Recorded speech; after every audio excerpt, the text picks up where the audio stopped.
ఈ డైలాగ్ గబ్బర్ సింగ్లో ఇదే డైలాగ్ గబ్బర్ సింగ్లో కూడా ఉంటుంది అనమాట.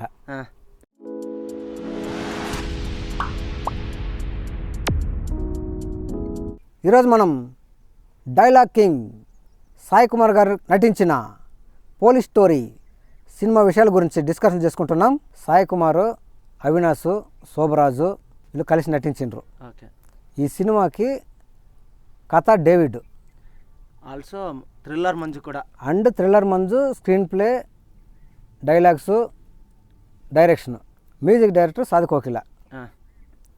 ఈ పోలీస్ స్టోరీ అనే సినిమా సాయి కుమార్ గారి జీవితంలో ఎప్పటికీ గుర్తుండిపోయే సినిమా.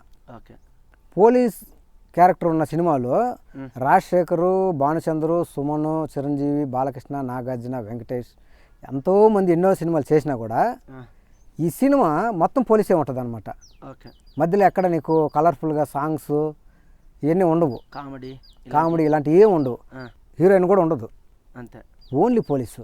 శోభరాజ్ అని ఒక విలన్ క్యారెక్టర్ చేసే ఒక యాక్టర్ ఉన్నాడనమాట. ఆయన దీంట్లో చేసి ఉంటాడు విలన్ క్యారెక్టర్. ఆయన పేరు బ్లాక్ టైగర్. సాయి కుమార్ పేరు అగ్ని.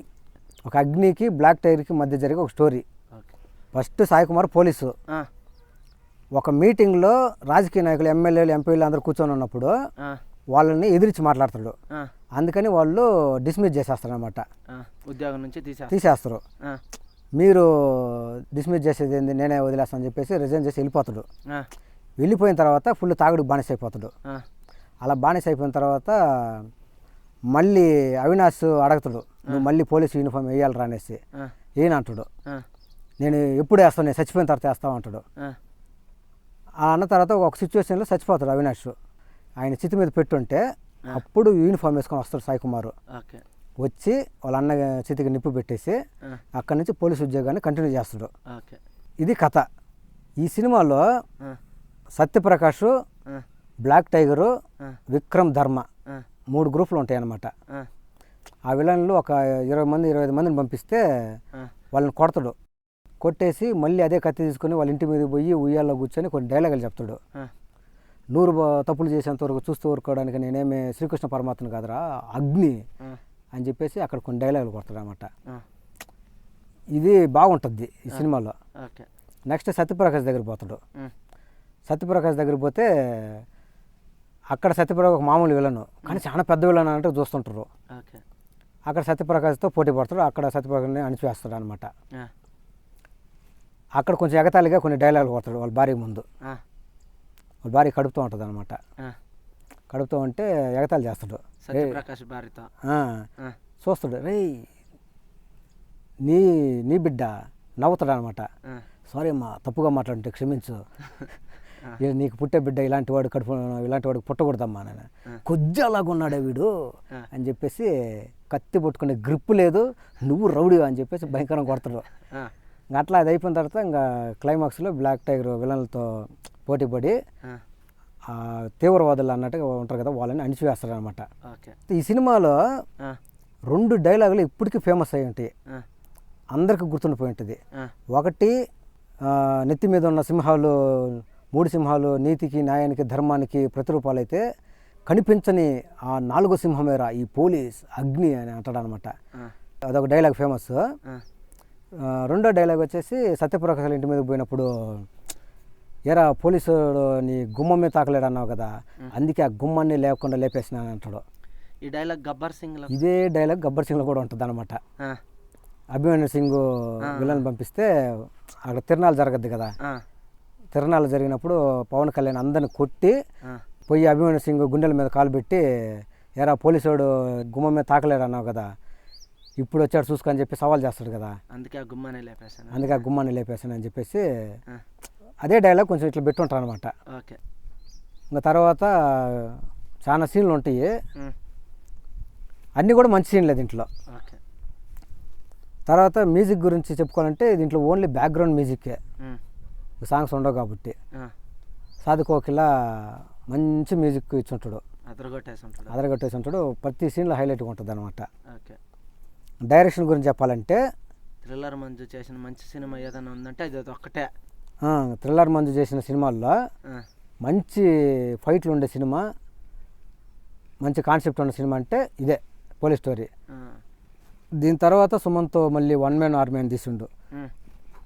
దాంట్లో కూడా ఇట్లా ఉంటాయి అన్నమాట విపరీతంగా ఫైట్లు. ఈ సినిమా గురించి ఇంకా కొన్ని విషయాలు చెప్పాలంటే ఈ సినిమా కన్నడలో పెద్ద హిట్ అయింది, కానీ తెలుగులో కూడా వాయిస్ డబ్బింగ్ చేయాలా, రిలీజ్ చేయాలా, కానీ సాయి కుమార్కి అంత మార్కెట్ లేదు అప్పుడు. సరే సినిమా ఇంకా బాగా జనాలకి వెళ్ళాలి అనుకుంటే అప్పుడు అదే టైంకి చిరంజీవి వాళ్ళ ఇంటికి పోయినంట. సాయి కుమార్ చిరంజీవి వాళ్ళ ఇంటికి పోయినప్పుడు నాగేంద్ర బాబు అంట.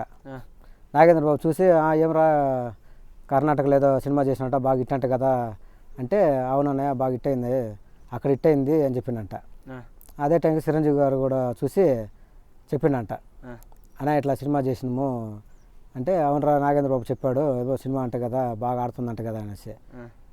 అదే తెలుగులో కూడా వాయిస్ డబ్బింగ్ చేసినాము, కానీ కొంచెం పబ్లిసిటీ చేయాలన్న దాని గురించి అంటే, ఇలాంటివి నాకు పెట్టొద్దురా బాబు, నేను ఒకవేళ అది ఆడలేదంటే మళ్ళీ నాకు సరిపోరు, నేను చెప్పి కూడా వేస్ట్ అయిపోతుంది అన్నాడంట. లేదన్నయ్య మీరు ఎలాగైనా చూడండి, చూసిన తర్వాత బాగుంది అనిపిస్తేనే చెప్పండి, లేదంటే వద్దన్నాడంట. తర్వాత ఒకరోజు అనుకోండి అది హిట్లర్ సినిమా టైంలో చిరంజీవి హిట్లర్ సినిమా షూటింగ్లో బిజీగా ఉన్నాడంట. షూటింగ్ అయిపోయిన తర్వాత వచ్చిందంట. అనుకోకుండా చిరంజీవి గారు ఈరోజు సినిమా చూస్తానని చెప్పిండంట. వాళ్ళ ఫ్రెండ్ వచ్చి చెప్పడంతో సాయి కుమార్ ఫుల్ ఖుషి అయిపోయిందంట. ఆమెని ప్రింట్ వేయించుకొని చూసిందంట చిరంజీవి. చూసిన తర్వాత చాలా సంతోషం అయిపోయిందంట సాయి కుమార్ యాక్టింగ్ చూసి. ఇంకా సాయి కుమార్ని గట్టి మెడబట్టుకునేసి వదలలేదంట. ఏం రా యాక్టింగ్ చేసినావు, ఏం యాక్టింగ్ రా, ఏం అద్భుతం రా, ఇది ఖచ్చితంగా చాలా బాగా ఆడుతుందిరా అని చెప్పేసి బాగా అప్రిషియేట్ చేశానంట. ఆ తర్వాత చిరంజీవి కూడా దాని గురించి పబ్లిసిటీ ఇవ్వడం జరిగింది.